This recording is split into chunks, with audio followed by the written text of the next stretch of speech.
Next up, we've got Denise Bryan, who's Senior Director for AOL's Consumer Analytics and Research, and responsible for bringing the voice of the consumer to decision makers in products, marketing, and sales. And my congratulations to Denise and her team for the recent award they won. Well done. With her is Daryl McCall, with degrees, frightening degrees in psychology from Melbourne.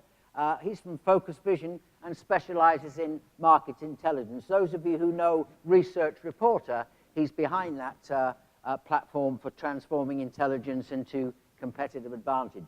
So they're going to have a good look at optimizing mobile video. So please welcome Denise and Daryl.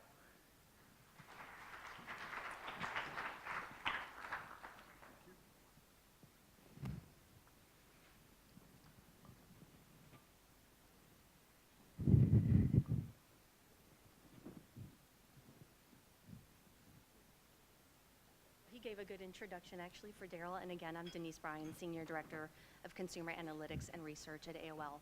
Also not on the stage with us today, SSI, who provided the very high quality sample for our study, so I wanted to make sure to give them a shout out as well. And as we mentioned, today we're going to be sharing with you our recent research collaboration on the mobile video viewer. So let me just set the stage a little bit. One of the things that I'd like to say, United States, generally speaking, is a little bit behind the rest of the world, in particular Asia, when it comes to mobile. Do we have any Canadians in the audience? A little dig is that we're like 6 months ahead of Canada, so that makes us happy. But generally speaking, we're a little bit behind. So as I go through setting the stage, I just kind of wanted you to know where this was coming from. So last year in the US alone, over 196 million people watched more than 50 billion online videos. Worldwide, by the way, mobile video viewing or video viewing is up over 530% in the last 2 years. So what we see is that mobile viewing is driving a significant portion of that growth. Smartphones and tablets are really the first screen for many online video viewers. Now, at first, mobile advertising spend wasn't actually keeping pace in the US or worldwide. But we actually expect that that's going to change in the next few years because, frankly, there's going to be more digital video inventory. Technology and platforms are going to be improving and just make the buying process a lot easier and more efficient. And, of course, marketers are putting much more emphasis on cross-device video. So you might be wondering, why is any of this of interest to a company like AOL? Especially if the AOL you guys know is America Online with the discs. Did you guys get the discs back in the day to get internet? Well, it's actually because AOL is now an integrated media technology and publishing company. And unless you're in digital media or digital marketing, you might not know that. Here's some of our brands, our products, and our technologies that are under the AOL umbrella. Now at the top there, those are consumer-facing brands. So you might be familiar with Huffington Post or our tech brand, TechCrunch. But we've also got products and technologies that we provide for our advertising clients. The point is this: we're powering our clients' digital marketing initiatives. That's specifically what my team does at AOL. Consumer Analytics and Research is responsible for bringing human truths to digital marketing. Now, in order to do that, we absolutely need to understand how people are consuming our content, how they are interacting with brands and advertising, how they're using technology in their lives, and how all of that is evolving. Obviously, mobile is a really big part of that evolution. Visitation to our brands from mobile sources is actually increasing across the board. So for sites like Huffington Post, we're actually seeing a greater proportion of our traffic coming from mobile devices than from computers. And by the way, a lot of that's driven by Facebook. We actually get most of our Huffington Post traffic from people linking through on Facebook, which is happening on mobile devices. And in fact, we're actually reaching almost 60% of our total audience through mobile devices. We actually see some interesting trends in our own data regarding our mobile users. So this is from all AOL properties. It's actually a composite or an aggregate. And you're actually looking at, across the top, the days of the week, and then the rows are the hours of the day. So this is for all content use, so this isn't just for online video. But the patterns are actually pretty clear. What we see with our users is that PCs are used mostly during work hours. Makes sense. Mobile phones are used all the livelong day. If people are awake, they're using their mobile phones. And then, at least in the US, tablets are actually used at home. So we see spikes in use during the evenings and on weekends. So we know our audience is increasingly mobile, and we know that they're spending a lot of time consuming our content on mobiles. A big part of that content is video. AOL is actually the 3rd largest video provider in the US, so we're currently serving a lot of mobile video.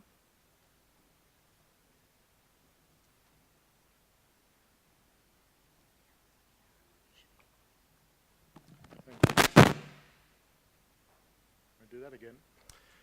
We know that mobile research is on the same upward trajectory, with a greater demand for research about mobile behaviours and an increased prevalence in mobile surveys.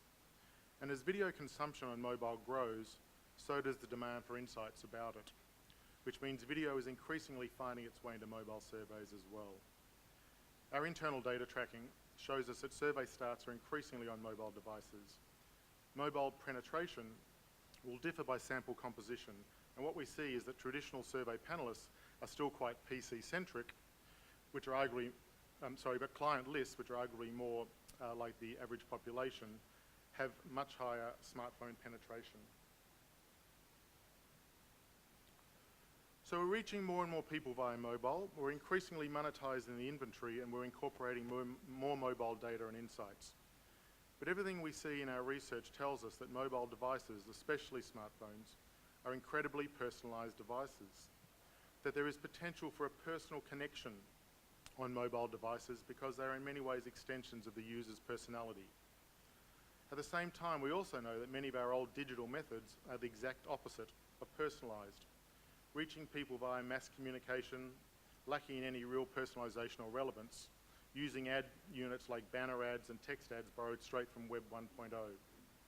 And this actually poses a danger in the mobile medium, potentially creating a disconnect when the experience we deliver as an advertiser, publisher, or researcher doesn't match with the higher expectations we have of our mobile devices. So we ask the question, essentially, in our scramble to capture eyeballs, monetize the medium, and collect insights,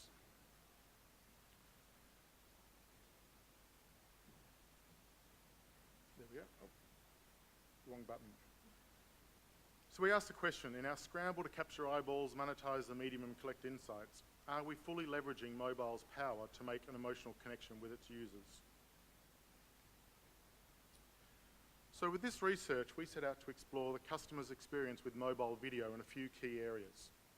For AOL, understanding the mobile video viewers encompasses every aspect of the mobile video experience. Their advertisers need to understand the mobile video viewer's experience with brand messages within the mobile video environment. That's a tongue twister, isn't it? Both their advertisers and content creators need to understand how viewers experience and evaluate video content on a mobile device. What are their pain points? What keeps them from watching more video on mobile? Does mobile viewing degrade their experience with the content or the branding? And from a research on research standpoint, we wanted to understand best design practices for incorporating mobile video into survey research. Videos are commonly considered to be dropout triggers in online surveys. With the improvements in mobile devices and data speeds, is that still the case? What do we know? What do we need to know when including a video component in surveys? To answer these questions, we planned a 2-phase research study. The first phase is what we're sharing with you today, an online survey of US consumers who watch video on a mobile device. This survey utilised a split-cell monadic design so that we could test several core elements of the video experience, including video length, advertising length, and other survey parameters. The second phase, which will be completed next month, utilises a diary to capture individual moments spent watching a video. So the first phase allowed us to control for specific variables in order to compare and contrast across devices. The second phase will allow us to analyse more personal elements of the video experience, including motivations and need states across a range of viewing moments. As I mentioned, one of the variables that we were obviously most interested to test was video length. We split our sample into 3 cells to test the consumer's experience watching videos of varying lengths. From a short 3-minute clip to a medium-length video, which was an AOL original webisode called Park Bench, to a full-length repurposed video from TV, which was an episode of The Big Bang Theory. We also wanted to test ad length in mobile video. So within each of the 3 video cells I just mentioned, we split the sample into those who saw a 15-second ad or those who saw a 30-second ad. Both ads were for the same brand and from the same campaign. Each video included a pre-roll ad, and for the long video, an additional ad was shown mid-roll. From a research on research standpoint, we were interested in understanding the best practice for introducing mobile video into a mobile survey, and wanted to test whether survey metrics, including survey completion and overall survey enjoyment, were enhanced or compromised when we warned people about the length of the video they were about to watch. So prior to the video, half the respondents were told the video length, and half were told only that they would need to watch a video, but not given any indication of the length of that video.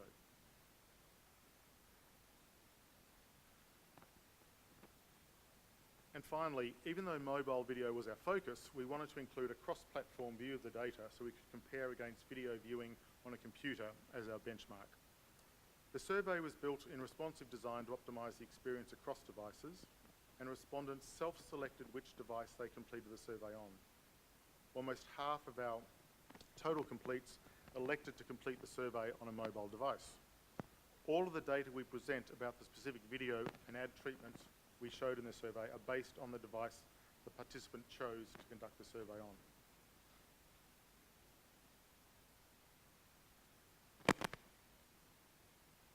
Separate from the device used to take the survey, we also set quotas to ensure that we interviewed a readable base who regularly watch online video on computer and tablet, as we knew everyone in the survey watched video on a mobile device at least once a month. We randomly assigned each person to one device that they said they used to watch video and asked them to tell us about their general digital video behaviours on that particular device. All of that data about general video watching, including video barriers, was based on this random device assignment. Now that you know what we did, let's take a look at what we found.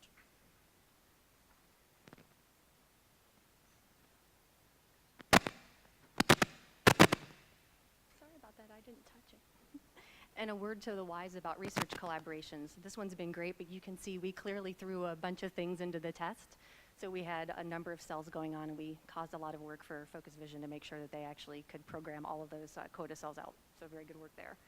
So again, we're going to take a look at the test, and first thing that we're going to look at is the results of the split cell test on the video and the survey experience. So let's look at the actual enjoyment with watching the video. We thought people might actually rate the video experience lower when they watch the video on a mobile device. But as you can see here, that didn't really happen. People who viewed on a computer did rate the overall video experience slightly higher, but those differences actually aren't statistically significant. And really, when you think about it, smaller screen, we might have thought that it would make for a bad video experience, but the reality is, while people might tell us in research that they have a preferred device for a particular digital activity, in this case watching online video, we all know what really happens is that people just pick up the device that is closest, that's on, that's charged, and they do what they're going to do. What happens when that happens is that people basically calibrate their expectations to the device. So no one picks up a smartphone thinking it's going to be the same thing as going to a theater. And so in fact, we actually don't see the video enjoyment ratings drop because people were already expecting exactly the experience that they got. And the video enjoyment results were actually consistent and relatively high across the video lengths as well, regardless of the device that people use to watch the video that we assigned them. Respondents indicated that they enjoyed the videos, whether or not that they were short or long. Now you might notice that I've not gone on here. Sorry about that. There we go. So you might notice in this particular chart that the video enjoyment for the middle length video was actually a little bit lower. Well, we actually think that that was related to the content of the video and not really the length. This particular video featured Steve Buscemi. I don't know if you guys are familiar with him, but not everybody is a fan of Steve Buscemi and Chris Rock. And so what we saw in the actual data when we looked at people saying that this was like a video that they normally watched, it was lower for this video. And we asked them if this was a video that they would watch in the future, it was lower for the mobile video. So we actually think that both of those things had much more to do with this lower enjoyment than the actual length of the video itself. Okay, so far so good. We've seen that the video experience worked. We've seen that people do pretty well regardless of the device. But what about when we put video in market research? I'll have Daryl come up and talk a little bit more about that.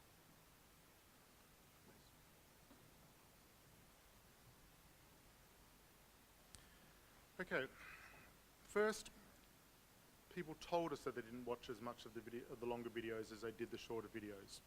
Almost 4 in 5 of the people assigned to the 3-minute video cell reported watching all of the video. For the 13-minute video, which granted didn't seem to be as well liked, that had dropped to 3 in 5 viewers. And for the 20-minute video, there was an even bigger hit among those on a smartphone, with only half reporting they watched the entire video. This would be bad enough if we were completely confident that people had accurately assessed how much they watched. Unfortunately, our actual metadata showed an even worse story. Actual completion rates were lower the longer the video was, and much lower for the mobile device than for the computer. Notice the delta between what people reported, shown in the striped part of each bar, and what our actual data shows, the solid part of each bar, was worse for longer videos, and particularly on the mobile device. So mobile survey takers were much less accurate, either willfully or inadvertently, and in their assessment of how much of the video they watched. So from a survey research perspective, one of our big questions going into the survey was to understand the upper limit of the video people will watch in a survey. What we found was that the desktop seems to be better for the longer videos, while mobile survey takers won't tolerate watching a longer video on the mobile device, at least in a survey scenario. So we just looked at how people rated the video experience on different devices, but what about the total survey experience? We hypothesized that people may dislike the survey experience to a much greater extent on mobile, especially with the inclusion of a video. But in fact, we saw only minor differences in survey enjoyment by device, and relatively insignificant differences in survey enjoyment by video length.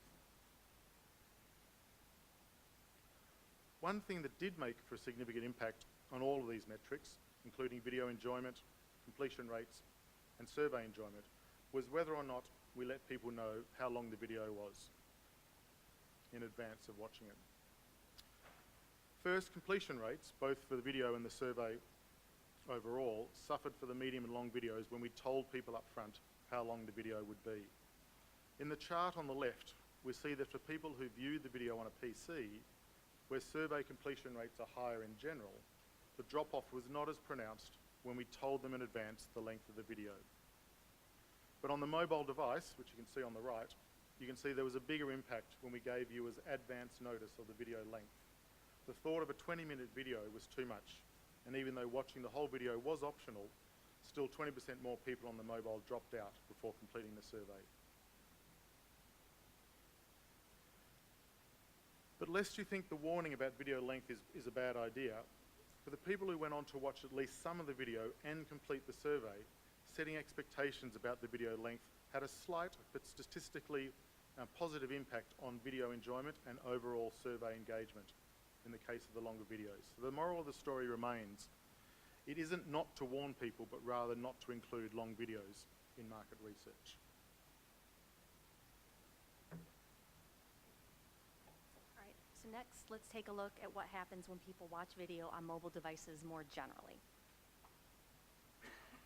So going into the research, we actually wanted to understand more about the mobile video adoption curve. What's the tipping point when people start to watch more online video on a particular device? When do they start getting more adventurous and watch longer formats like TV shows or movies or greater variety of content? Now, our assumption going into this was that people might start out kind of tentatively and slowly, and then they might eventually ramp up over time as they get more acclimated to the device. As they get more comfortable watching video on that screen. I mean, keep in mind, these are people who have computers, who have tablets, who have televisions and are watching video there. So we wondered, would it actually take a little bit of time for them to ramp up on mobile? Maybe your guessing was better than ours because we actually found that that wasn't the case. What we saw is that when people start watching video on a particular device, they tend to just dive right in. And they're actually spending quite a bit of time at first when they first start watching digital video. So this chart is showing the time spent watching an online video on each device currently, how many minutes people are spending currently. and then how long people have been watching video on that device. So people who just started more recently are on the left, and people who've been watching video for a while are on the right. And what we see is this pattern actually happens across devices. When people start watching video, they tend to spend a lot more time. Then it actually tends to dip a little bit as they've been watching for a while. And then the longer that they've been using the device for video, it actually starts to climb up again. So what's interesting,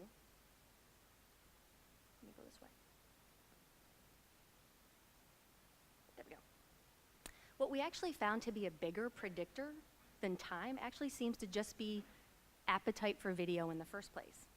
People who spend more time watching video, they just tend to spend a lot more time watching different formats, longer formats. And in addition, they actually watch a greater variety of video as well. So again, maybe this is a little bit of chicken and egg, right? I mean, clearly if people are spending more time watching video, they have the opportunity to watch more and longer formats. But what we're also seeing is that there just seems to be, in certain people, just a desire to watch more video. And so again, it's not so much about the amount of time, but they're spending so much time because they want to watch so much video. And here's another really interesting thing about the heaviest mobile video watchers. The things that we would think would be barriers for watching on a device, namely that the screen isn't big enough and that other devices offer a better viewing experience, you can see those are actually less so barriers for people who are heavy mobile watchers. Those things just don't bother them. And if you wanted to know who the heaviest mobile viewers were, and you guessed that they were younger people, you would be right. What we actually found is that millennials, those are people who are ages 13 to 34, they're among the heaviest watchers of online video on their smartphones. In fact, almost 80% of them are watching online video every day or most days. That's actually compared to only around half of older generations.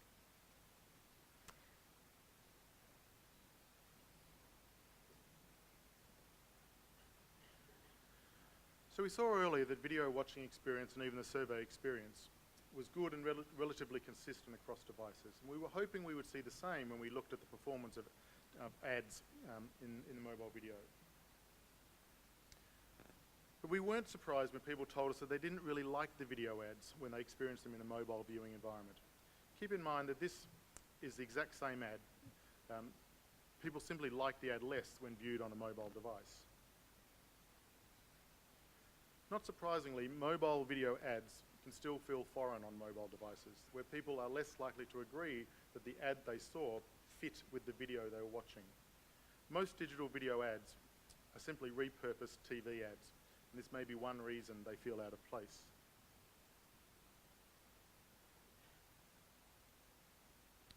The ads don't feel like they fit, and they don't seem relevant, and generally speaking, this leads to a greater chance of frustration on mobile devices. So what's causing this frustration? It's a well-known issue in the industry that there isn't enough mobile video advertising inventory, and people are picking up on that. 75% of those who regularly watch video on mobile devices feel that they see the same ads over and over. And while we know from other research we've done that consumers understand that advertising is a necessary component of the exchange for free content, people feel that there are just too many ads during the video. And finally, smartphone users particularly are much more likely to agree that those ads are just too long. Ironically, in this and in previous research, we've seen that shorter ads have as good, if not better, performance in online video on key metrics, including brand recall and persuasion.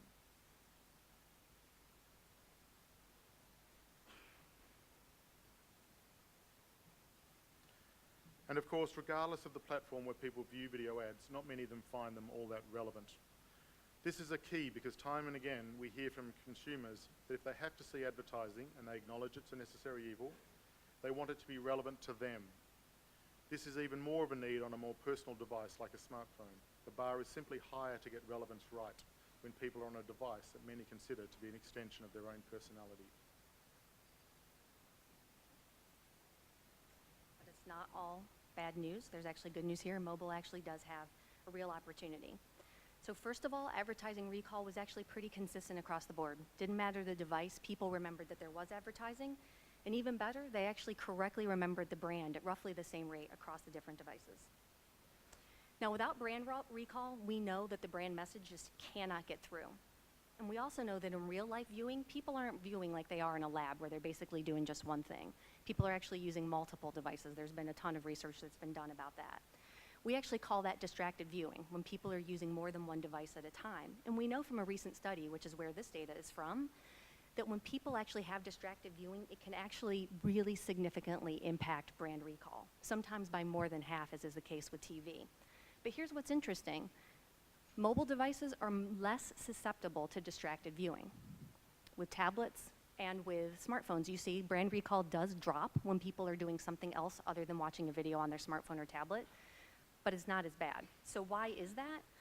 Well, particularly when people are watching videos on their smartphones and their tablets, we've been saying this, it's a highly personal experience. I mean, the device is quite literally in front of your face. So anything else that you're doing by default is in the background, and what you're watching on that mobile device is actually on your foreground.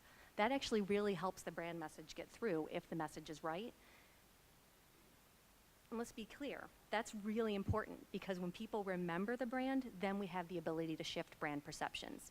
So again, this is back to this data with the videos and the ads that we showed people, and what you can see is that in this study, mobile was actually equal to the computer in the ability to make people more familiar with the brand, make them learn something new about the brand or help them learn something new about the brand, improve brand impression, and also to shift purchase intent.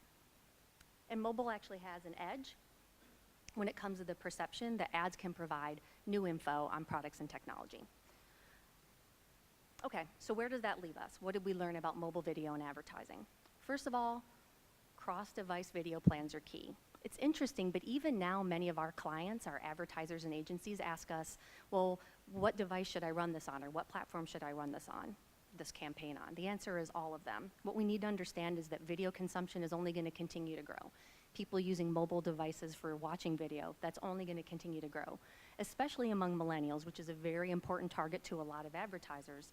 They're heavy watchers of online video, and in particular, they're heavy watchers on mobile devices. We need to reach them where they are, and that's across devices. The second thing is that we need to understand, we've been saying this, but there's such a just more personal nature of the device when it comes to mobile phones. There's actually a higher bar for advertising within a mobile video environment. But that said, consumers can actually be pretty receptive to mobile video ads if they're optimized for mobile video viewing. That means shorter ads, a variety of messages, and a higher level of personalization and relevance. All of those are key to driving greater impact on the mobile video environment. Last slide.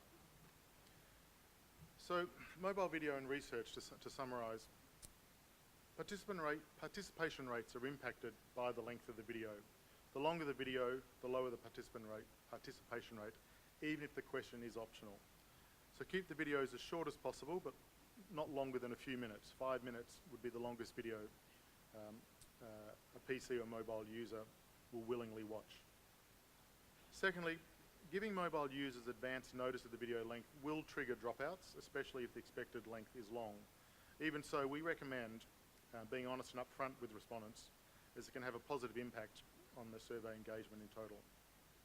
And finally, video length has less impact on survey enjoyment than video content.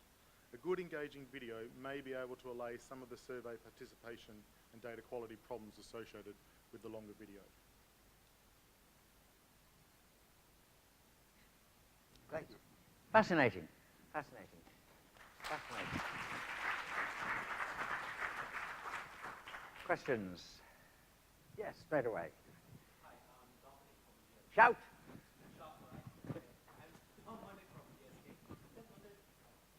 Thanks.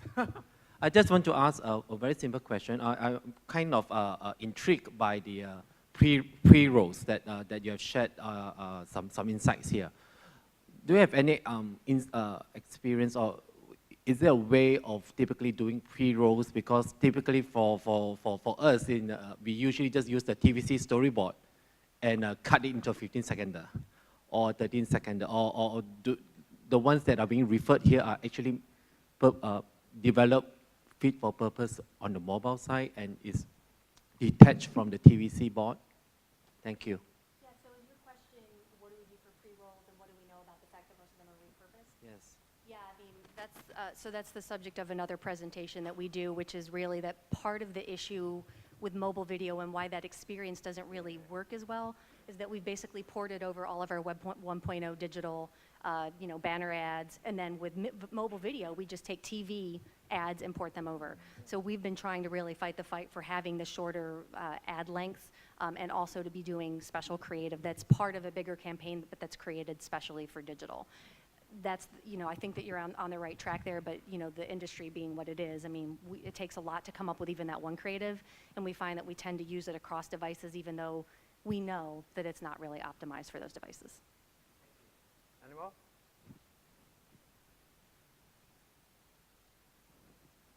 I do like, I'm going to take away one of those phrases, which is calibrating your expectations. I think it's a wonderful phrase, and I think we all ought to take that away. Calibrating your expectations on the different devices is an excellent insight into this whole game of video adverts. Any more questions? Well, thank you so much. Excellent. Thank Wonderful. you very much.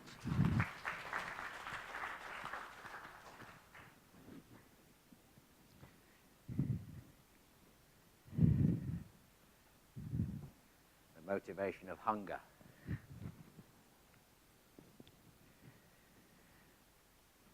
We got something here on lower class people. Are there any lower class people here? Apart from me? Okay.